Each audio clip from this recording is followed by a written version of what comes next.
Now overall we conclude the objective of the Competition Act. The first is very important, prohibition of anti-competitive agreements. प्रतिस्पर्धा विरोधी समझौतों पर रोक. This one is the prime objective of the Competition Act. The second is prohibition of abuse of dominant positions. प्रभावी शक्ति के दुरुपयोग पर रोक लगाना. The third is regulation of combinations. संगठनों पर रोक लगाना. Here the three main objective of the Competition Act. For this purpose, Government of India has introduced Competition Act 2002. Then the first is the prohibition of anti-competitive agreements. It means any firm or the firms, individual or the group of the individuals will not make any agreement of the production of goods and services, their supply, their distribution and acquisition or control, which may fall adverse effect on competition. प्रतिस्पर्धा विरोधी समझौतों पर रोक का अर्थ हुआ कि कोई व्यक्ति या व्यक्तियों का समूह, कोई फर्म या कई फर्में इस प्रकार के कोई भी समझौते नहीं करेंगे जैसे उत्पादन या सेवाओं से संबंधित उनकी आपूर्ति, उनका वितरण, एक्विजिशन, अधिग्रहण या नियंत्रण.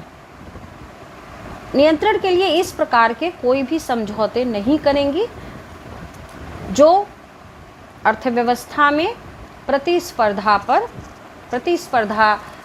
पर विपरीत प्रभाव डालती हैं. साथ ही साथ में कीमतों का निर्धारण, the price determination, their quantity, determination of the quantity, technical development, तकनीकी विकास, इन्वेस्टमेंट, निवेश इत्यादि से भी यदि कोई रिलेटेड, इन सब से भी यदि रिलेटेड कोई एग्रीमेंट्स हैं तो उन पर रोक लगाना. तो all these types of the agreements will be treated as invalid agreement. As same determination of the price, quantity, supply, technical development and investment also, all will be treated as invalid agreements. The second objective is the prohibition of abuse of dominant position. प्रभावी शक्तियों के दुरुपयोग पर रोक. Act के section 4 में, competition act 2002 section 4, कोई भी उद्यम प्रभावी शक्ति का दुरुपयोग नहीं करेगा. It means no enterprises will not use their dominant position or the abuse of the dominant position. Here the term is the abuse.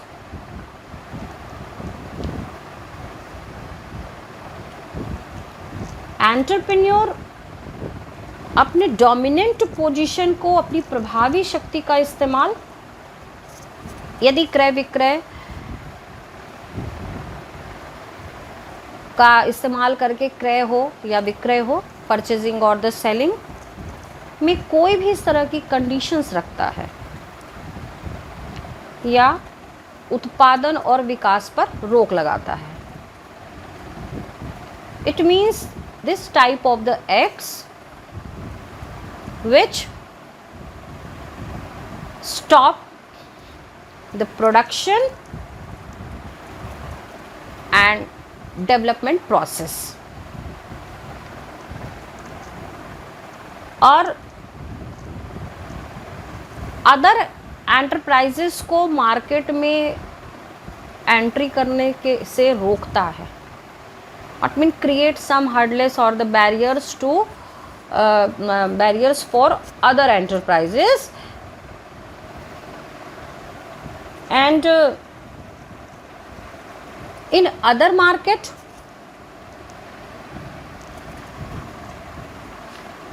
for their entry, for making their entry, he use their dominant position.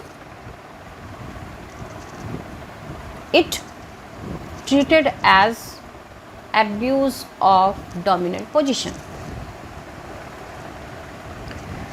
Then the third is the regulation of the combination, संगठनों पर रोक. Competition Act 2002 section 5. The term of the combination is defined.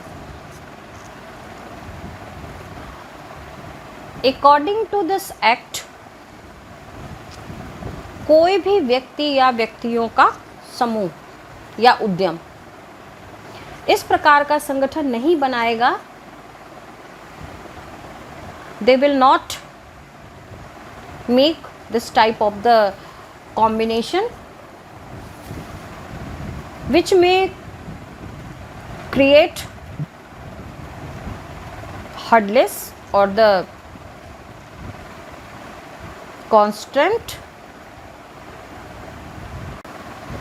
कोई भी व्यक्ति या व्यक्तियों का समूह या उद्यम इस प्रकार का संगठन नहीं बनाएगा, इस तरह का कोई भी कॉम्बिनेशन नहीं बनाएगा जो मार्केट में कंपटीशन को रोकता, जिसका इकोनॉमिक डेवलपमेंट पे, जिसका आर्थिक विकास पर एडवर्स इफेक्ट पड़ता हो, प्रतिकूल प्रभाव पड़ता.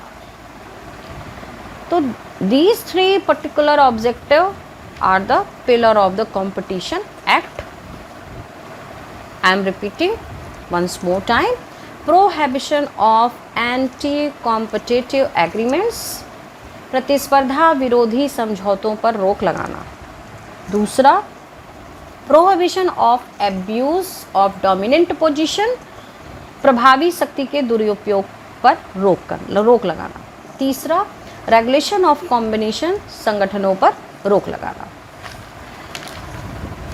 So students, in this lecture we learn about that Competition Act, their need and their objective. What is the need to introduce Competition Act in India? I hope